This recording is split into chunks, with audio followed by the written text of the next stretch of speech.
This audio presentation of Neville Goddard's Faith in God is brought to you by audioenlightenment.com. Copyright 2012, all rights reserved. Faith in God. In the 11th chapter of the book of Hebrews, faith is described as the assurance of things hoped for, the evidence of things not seen. By faith we understand that the world was created by the Word of God, so things seen are made out of that which does not appear. In the Hebraic world, the rabbi is the father of his congregation. Paul calls his followers his little children, saying, "Although you have countless guides in Christ, you do not have many fathers. I became your father in Jesus Christ through the gospel. I urge you then to become imitators of me." Defining Christ as the power and wisdom of God, Paul tells us we have many guides. In fact, there are as many guides to your success as there are people in the world. Ask someone how to get a job, and he will say you must know the right people. Another will tell you that you must have an education, and still another that you must join the right club or live on the right side of the street. You will be given as many directives towards your objective as there are people you ask. Although our guides in the operation of this law are countless, as we apply it to our creative power, we will become personalized and take on form, as it did in Paul. And when that happens, there is no one to turn but to self. That is why Paul urges everyone to test himself. Otherwise, he will not realize that Jesus Christ is in him and fail to meet the test. Paul tells us that the world was created by the Word of God, and John says Jesus Christ is that Word. Revelation 19. Jesus Christ is he who created the world and all things within it, be they good, bad, or indifferent. And who is he? Your own wonderful human imagination. God's creative power as pure imagining works in the depth of the soul, underlying all of your faculties, including perception. He streams into your surface mind, least disguised in the form of creative fancy. That is what I mean when I ask you to test him. I am not in the habit of wearing a flower in my lapel when standing at the platform, but today I was thinking about asking you to hold a rose in your hand. As I did, I held a red rose in my imaginary hand and felt its soft, velvety touch. At that moment I felt forth a rose which was not seen with my mortal eye, but seen and felt in my human imagination.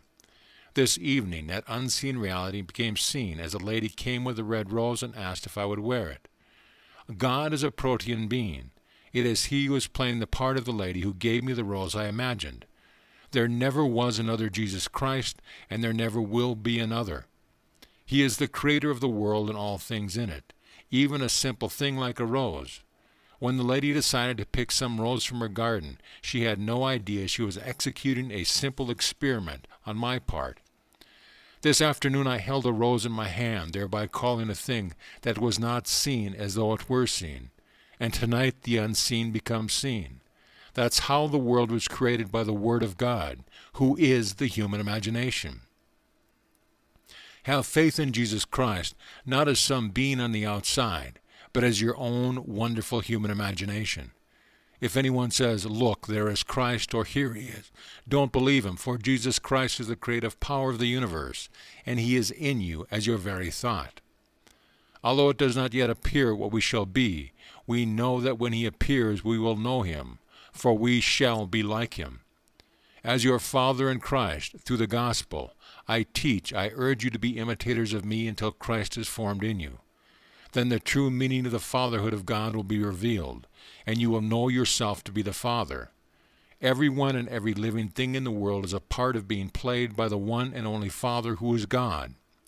The whole is contained in the feeling Father, and the world is pushed out from every father.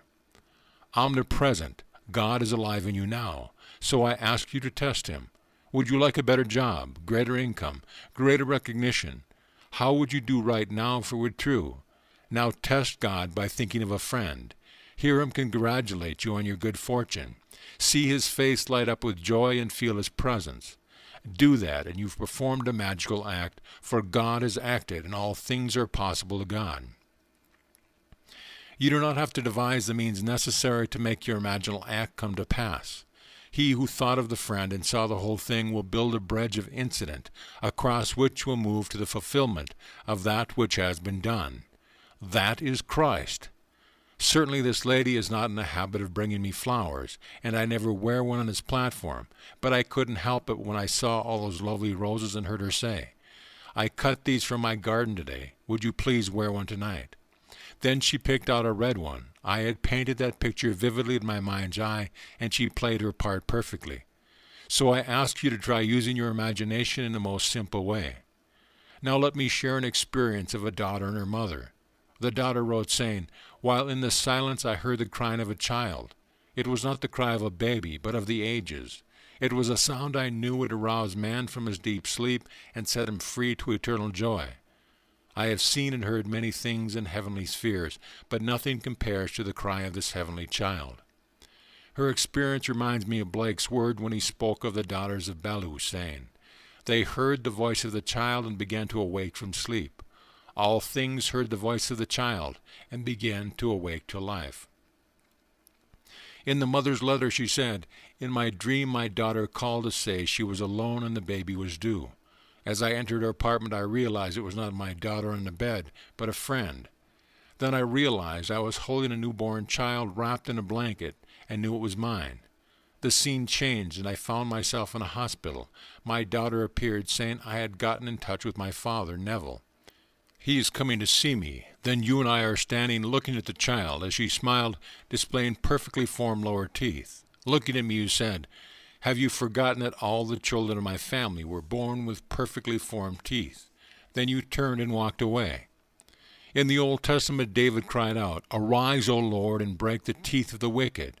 And in the New Testament, those who refused to accept the doctrine of Christ wept and gnashed their teeth as the door opened and the righteous entered the kingdom of heaven.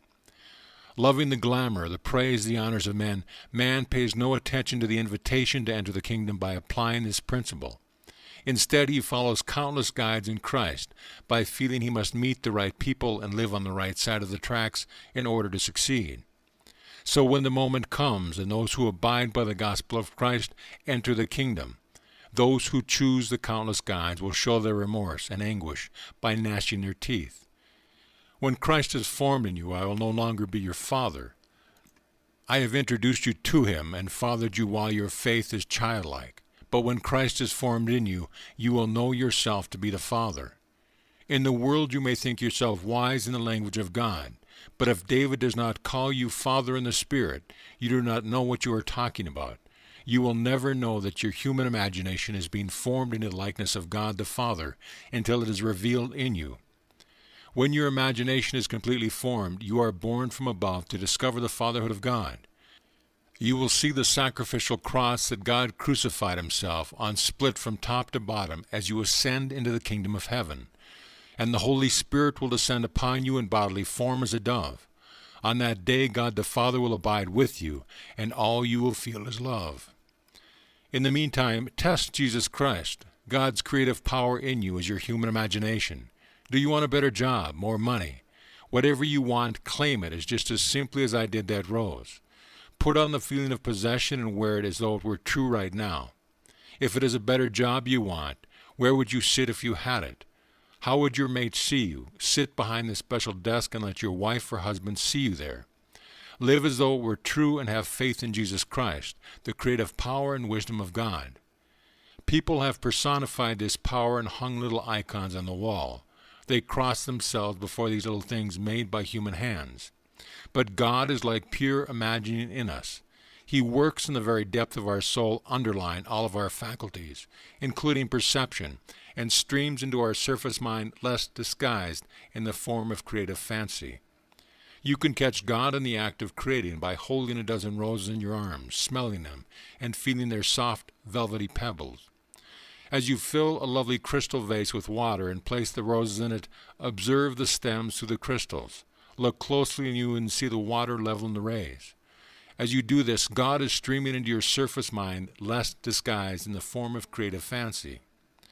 Imagination is defined as spiritual sensation. Come, let us now sense spiritual things that are not physically present.